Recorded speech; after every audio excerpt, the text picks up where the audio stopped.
The capital நண்பர்களுக்கு வணக்கம். நான் உங்கள் நிரஞ்சன். இப்படி இலவசங்களை அள்ளி அள்ளி கொடுத்துக்கிட்டு இருந்தீங்கன்னா மக்கள் எப்படி வேலைக்கு போவாங்க? சமூக நீதி அப்படின்ற போர்வையில நீங்க பண்ணிக்கிட்டு இருக்கிறது எங்களுக்கு ரொம்ப வருத்தம் அளிக்குது. இனிமேல்டாவது தயவு செய்து இந்த இலவசங்களை கொடுக்கறத நிறுத்துங்க. இப்படி கடுமையான வார்த்தைகளை உச்ச நீதிமன்றத்துடைய தலைமை நீதிபதி பயன்படுத்தி இருக்கிறார். அதுவும் தமிழ்நாடு சட்டமன்ற தேர்தல் நெருங்கக்கூடிய இந்த சூழல்ல தலைமை நீதிபதி ஏன் இந்த கருத்துக்களை சொன்னாரு அப்படின்றதுதான் மிக மிக பிரதானமா எழுந்திருக்கக்கூடிய கேள்வியா இருக்கு. இந்த வீடியோவை தயவு செய்து எங்கேயும் ஸ்கிப் பண்ணாம பாருங்க. ஏன்னா ரொம்ப ரொம்ப முக்கியமான இன்ஃபர்மேஷன்ஸ் தான் உங்களுக்காக காத்துக்கிட்டு இருக்கு. அதுக்கு முன்னாடி நம்ம சேனல்ல இன்னும் நிறைய பேர் சப்ஸ்கிரைப் பண்ணாம பார்த்துக்கிட்டு இருக்கீங்க. உங்களுக்கே தெரியும், உங்களுடைய ஆதரவை நம்பி மட்டும்தான் டெல்லியில இருந்து இயங்கக்கூடிய முதல் தமிழ் யூடியூப் சேனல் அதை நடத்திட்டு இருக்கேன். இப்போ இந்த மாதிரியான ரொம்ப ரொம்ப முக்கியமான இன்ஃபர்மேஷன்ஸ் உங்களுக்கு உடனுக்குடன் வந்து சேரணும் அப்படின்னா நம்ம சேனலை சப்ஸ்கிரைப் பண்ணிக்கோங்க. வாங்க இப்போ வீடியோக்குள்ள போலாம். உயர் நீதிமன்றங்களோ இல்ல உச்ச நீதிமன்றமோ அவங்க கொடுக்கக்கூடிய தீர்ப்பை விட அவங்க சொல்லக்கூடிய கருத்துகள் அப்படின்றதுதான் சமூகத்துல எப்பவுமே ஒரு விதமான தாக்கத்தை ஏற்படுத்தும். ஏன்னா ஒரு வழக்கு அவங்க அணுகும் பொழுது அவங்க கொடுக்கக்கூடிய கருத்துகள் ஒரு மாதிரி இருக்கும். ஆனா அதுவே தீர்ப்பா வரும் பொழுது வேற மாதிரி இருக்கும். மக்களுக்கு இதனால கடுமையான கன்ஃபியூஷன்ஸ் அப்படின்றது ஏற்பட்டுக்கிட்டே தான் இருக்கு. ஆனாலும் கூட இந்த கருத்து சொல்றது அப்படின்றத நீதிபதிகள் மாத்திக்கிறதாவே இல்லை. அப்படி உச்ச நீதிமன்றத்துல தமிழ்நாடு கவர்மெண்ட் சம்பந்தமான ஒரு வழக்குல உச்ச நீதிமன்றத்துடைய தலைமை நீதிபதி அடங்கிய 3 நீதிபதிகள் சொல்லி இருக்கக்கூடிய கருத்துகள் அப்படின்றது இன்னைக்கு இருக்கக்கூடிய காலகட்டத்துக்கு ரொம்ப ரொம்ப முக்கியமானதா இருக்கு. சரி, வழக்கு என்ன? எலக்ட்ரிசிட்டி அமெண்ட்மெண்ட் பில் 2024 அப்படின்ற ஒரு திருத்த சட்டத்தை மத்திய அரசு போன வருஷம் கொண்டு வந்திருந்தாங்க. 2024 கொண்டு வந்திருந்தாங்க. அதுல இருக்கக்கூடிய ரூல் நம்பர் 23 ரொம்ப ரொம்ப முக்கியமானது. என்ன சொல்றாங்க? ஒரு மின்சார வாரியம் இருக்கு அப்படின்னா அந்த வாரியத்துடைய அந்த வருஷம் எவ்வளவு வருவாய் இருக்கும் அப்படின்ற அந்த கணக்கீடுன்னு ஒண்ணு சொல்லுவாங்கல்ல, டார்கெட்னு ஒண்ணுவாங்கல்ல, அந்த டார்கெட்டும் அவங்களுக்கு ஆக்சுவலா கிடைக்கக்கூடிய வருவாயும் சமமா இருக்கணும். அதாவது நஷ்டம் இல்லாம இருக்கணும் அப்படின்றதுதான் அந்த ரூல் நம்பர் 23 சொல்லுது. அப்படி இருந்தா மட்டும்தான் மத்திய அரசு கிட்ட இருந்து சிறப்பு சலுகைகள் எல்லாம் மாநில அரசுகள் பெற முடியும் அப்படின்றதுதான் மிக மிக முக்கியமான விஷயம். இந்த ரூலை சேலஞ்ச் பண்றாங்க. இந்த ரூல் அப்படின்றது எங்களுக்கு எதிராக இருக்கு, ஆர்டிகல் 14க்கு எகெயின்ஸ்டா இருக்கு அப்படின்னு சொல்லி உச்ச நீதிமன்றத்துல Tamil Nadu government Tamil Nadu electricity board வழியா மனு தாக்கல் அப்படின்றத பண்றாங்க. அதுல அவங்க என்ன சொல்றாங்க? இந்த மாதிரி நாங்க நிறைய சலுகைகள்லாம் எங்க மக்களுக்கு கொடுத்துக்கிட்டு இருக்கிறோம். தொழில்துறையினருக்கு, விவசாயத்துறையினருக்குலாம் நாங்க நிறைய மானியங்கள் அப்படின்றதெல்லாம் கொடுத்துக்கிட்டு இருக்கிறோம். இலவச மின்சாரம் அப்படின்றதெல்லாம் கொடுத்துக்கிட்டு இருக்கிறோம்.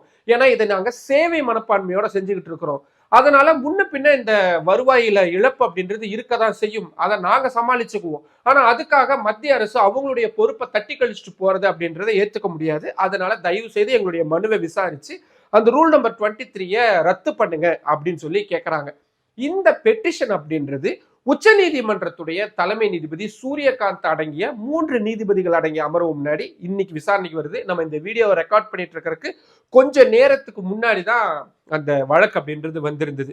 இதுல தமிழ்நாடு கவர்மெண்ட் சார்பா மூத்த வழக்கறிஞர்களான வில்சன், சுப்பிரமணி இவங்கெல்லாம் ஆஜராகி விரிவான வாதங்களை முன்வைக்கிறாங்க. மனுவை படிச்சு பார்த்துட்டு வாதங்கள் எல்லாம் கேட்டுக்கிட்டு உச்சநீதிமன்ற தலைமை நீதிபதி டைரக்டா ஃப்ரீ பீஸ், அதாவது இலவசங்கள் கொடுக்கறது வழியா போயிடுறாரு. முதல்ல இந்த கேஸ் அப்படின்றது சென்ட்ரல் கவர்மெண்ட்டுடைய ஒரு குறிப்பிட்ட ரூலை சேலஞ்ச் பண்ணி வந்தது. அதுக்கும் இந்த ஃப்ரீ பீஸுக்கும் என்ன சம்பந்தம்னு எனக்கு தெரியல. ஏன்னா இந்த வழக்கை இந்த இலவசங்கள் எல்லாம் தடுத்து நிறுத்துங்க அப்படின்னு யாராவது போட்ட கேஸா இருந்து அதுல உச்சநீதிமன்ற தலைமை நீதிபதி இப்படியான கருத்துக்களை சொல்றாருன்னா அது கூட ஓரளவுக்கு ஏத்துக்கலாம். இது ஒரு மாநில அரசாங்கம் மத்திய அரசாங்கத்துடைய ஒரு குறிப்பிட்ட சட்டப்பிரிவை சேலஞ்ச் பண்ணி வந்திருக்கக்கூடியதுல எதுக்காக இலவசங்களை பத்தி முதல்ல தலைமை நீதிபதி பேசினார் அப்படின்றது எனக்கு இப்ப வரைக்குமே புரியல. சரி, அது ஒரு பக்கம் இருக்கட்டும். அவர் எடுத்த உடனே என்ன சொல்றாரு? நீங்க முதல்ல எதுக்காக இப்படி இலவச மின்சாரங்களை கொடுக்குறீங்க? மின்சார கட்டணம் கட்டுறதுக்கான வழி இருக்கக்கூடிய நிறைய பேர் கூட உங்களுடைய இந்த இலவச மின்சார திட்டத்தினால பலனடைகிறாங்க.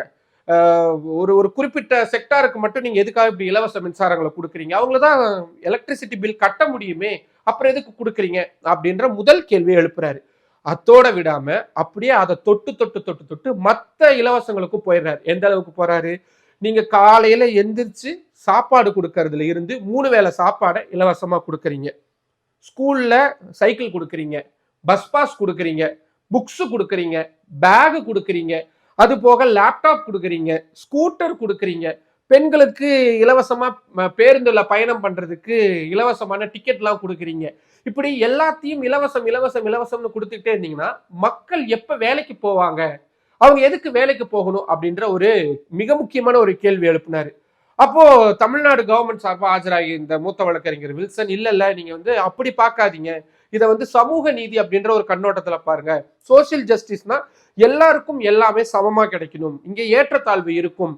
ஸோ அந்த எங்களுடைய திட்டத்தின் மூலியமா பலனடைகிறவங்க எத்தனை பேர் இருக்கிறாங்க, அதுல 1-2 முரண்பாடுகள் அப்படின்றது இருக்கும், தேவையில்லாதவங்களுக்கும் அது போகும்.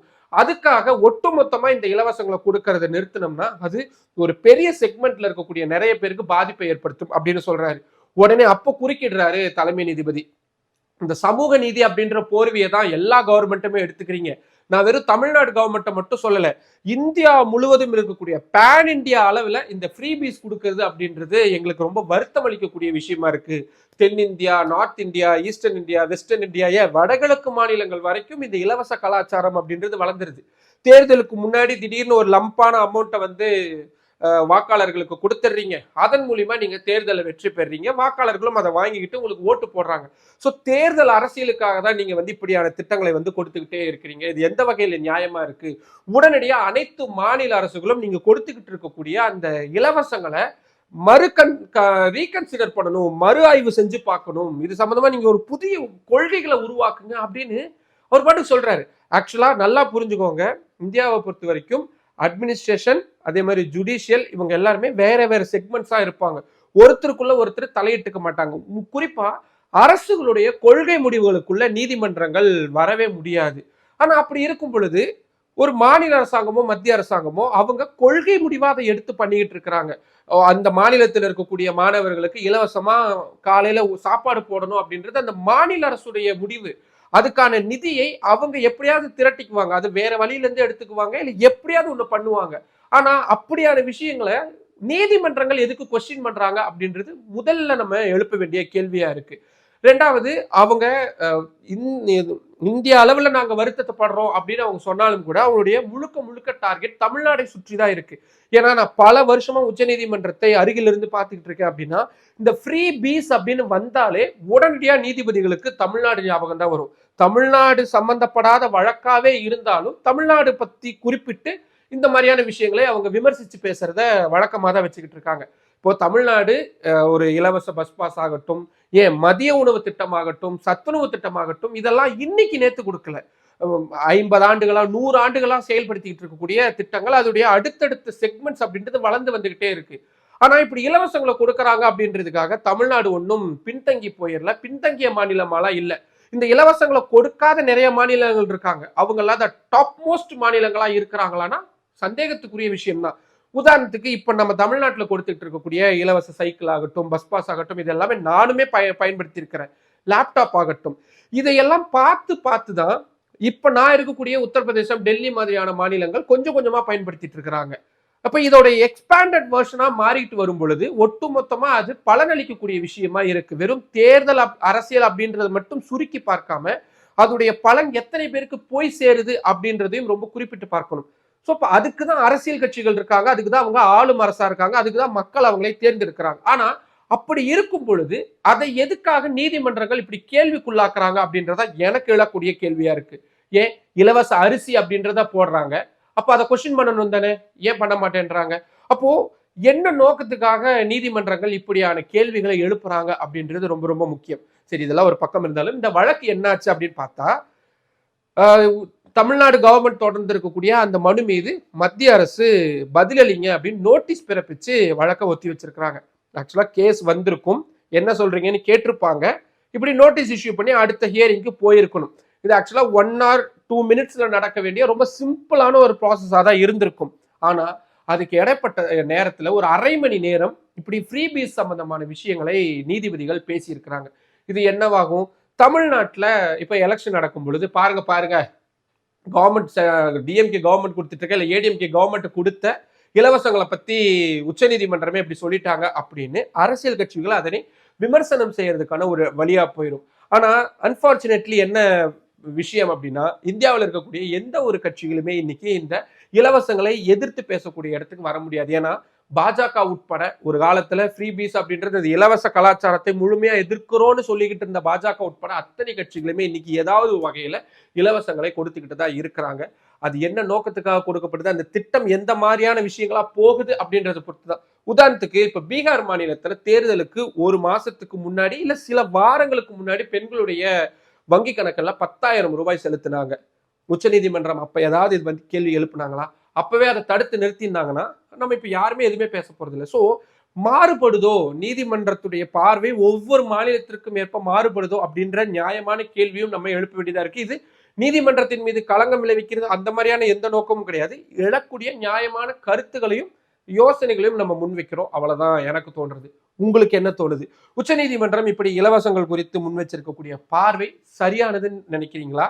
இல்ல அது இவங்களுக்கு தேவையில்லாததுங்க, தேவையில்லாத விஷயத்துக்குள்ள அவங்க மூக்க நுழைக்கிறாங்கன்னு உங்களுக்கு தோணுதா? உங்களுக்கு எது தோணுனாலும் அதை கீழே கமெண்ட் பாக்ஸ்ல சொல்லுங்க. மற்றும் ஒரு வீடியோவில் சந்திக்கலாம். நன்றி. நம்மளோட அந்த கேபிட்டல் சேனல்ல இன்னும் நிறைய பேர் சப்ஸ்கிரைப் பண்ணாம பார்த்துக்கிட்டு இருக்கீங்க. உங்களுக்கே தெரியும், உங்களுடைய ஆதரவை நம்பி மட்டும்தான் டெல்லியில இருந்து இயங்கக்கூடிய முதல் தமிழ் யூடியூப் சேனல் அதை நடத்திட்டு இருக்கேன். இப்ப இந்த மாதிரியான ரொம்ப ரொம்ப முக்கியமான இன்ஃபர்மேஷன்ஸ் உங்களுக்கு உடனுக்குடன் வந்து சேரணும் அப்படின்னா நம்ம சேனலை சப்ஸ்கிரைப் பண்ணிக்கோங்க. நம்ம வீடியோஸை நிறைய பேர் கொண்டு போய் சேருங்க. லைக் பண்ணுங்க, கமெண்ட் பண்ணுங்க. உங்களுடைய ஆதரவை அதிக அளவில் தாருங்கள். நன்றி.